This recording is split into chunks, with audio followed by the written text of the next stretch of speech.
Muy buenas, sed todos bienvenidos. Tenemos aquí un nuevo problema de aplicación de la ecuación de los gases ideales. En este caso nos dicen que determinemos el número de moles de dióxido de carbono que tendremos en un recipiente de 10 litros si se encuentra una presión de 3 atmósferas y 70 grados centígrados. La peculiaridad de este problema y la importancia de este problema radica en que cómo nosotros vamos a determinar el número de partículas que se encuentran en estado gaseoso a partir de magnitudes físicas que podemos medir. Esta es realmente la importancia de lo que estamos valorando en este tema.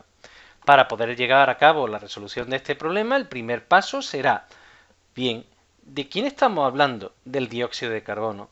Esto es una molécula, y esta molécula tiene que tener una masa molecular determinada. La masa molecular se determina a partir de la masa de todos los átomos y además del número de átomos de cada elemento que participan.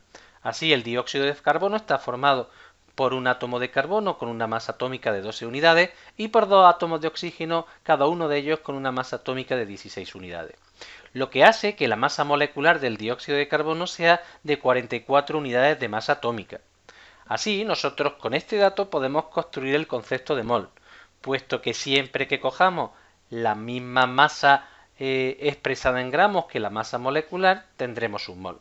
Así decimos que 44 gramos de dióxido de carbono es la masa molar del dióxido de carbono, puesto que en estos 44 gramos tendremos exactamente 6,022 por 10 elevado a 23 moléculas de dióxido de carbono. Y en condiciones normales ocuparían un volumen molar de 22,4 litros, pero en otras condiciones tendríamos que usar la ecuación de los gases ideales.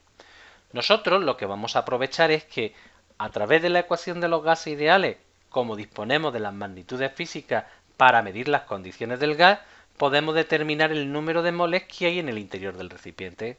Así, el número de moles va a ser igual al producto de la presión por el volumen e inversamente proporcional al producto de la constante de los gases por la temperatura. Recordar que la constante de los gases se mide en atmósferas, litros, moles, grados Kelvin. Es un dato que nos proporcionan en el problema y es el que va a marcar en qué unidades tenemos que resolver nuestro problema. Aunque la constante de los gases no está expresada en unidades del sistema internacional, como se lleva usando desde tantos años, pues la vamos a mantener en esas unidades. Por tanto, la única unidad que tendremos que estar muy pendientes, como la presión viene en atmósfera, el volumen en litros, tendremos que cambiar simplemente la temperatura. Como tenemos 70 grados centígrados, lo que tendremos que será añadirle 273 para pasar los grados centígrados a grados Kelvin. Así 70 grados centígrados expresados en grados Kelvin son 343 grados Kelvin. Una vez que tenemos todos los valores en las mismas unidades que nos determina la constante de los gases, simplemente lo que hacemos es sustituir. Y así lo que sabemos es exactamente que dentro de ese recipiente lo que tendré exactamente serán 1,067 moles de dióxido de carbono. Y aquí es donde nosotros realmente comenzamos el problema, porque fijaros, a partir de ese momento, con el concepto de mol y teniendo en cuenta ese número de moles que nos han proporcionado, nosotros podremos calcular el número de moléculas.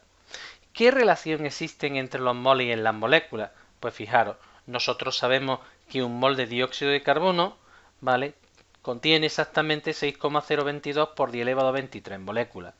Como en mi problema tengo un poco más de un mol, obviamente obtendré algunas moléculas más. Y así es como nosotros vamos operando. La segunda parte que nos piden es que determinemos el número de átomos de oxígeno que tendremos dentro del recipiente. ¿Dónde vamos a partir? Pues fijaros que un dato que se obtiene en el problema, como es el número de moléculas, pasa a ser también dato del problema.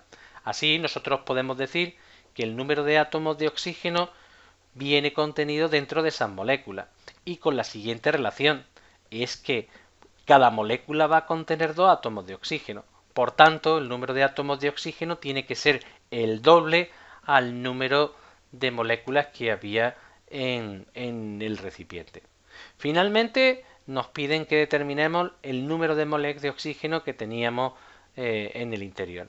Bien, para esto es muy fácil, teniendo en cuenta que tenemos 1,28 por 10 elevado a 24 átomos de oxígeno, lo único que tenemos que caer es que cada mol de oxígeno son 6,022 por 10 elevado a 23 átomos de oxígeno.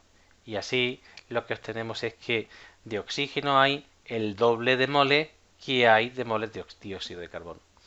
Como veis, este es un problema muy completo en el cual, partiendo de unas magnitudes físicas como son el volumen, la presión y la temperatura, hemos ido determinando número de partículas que hay en el interior de un recipiente. Este problema es muy interesante y hay que repasarlo con mucha intensidad. Venga, mucho ánimo y nos vemos en el siguiente.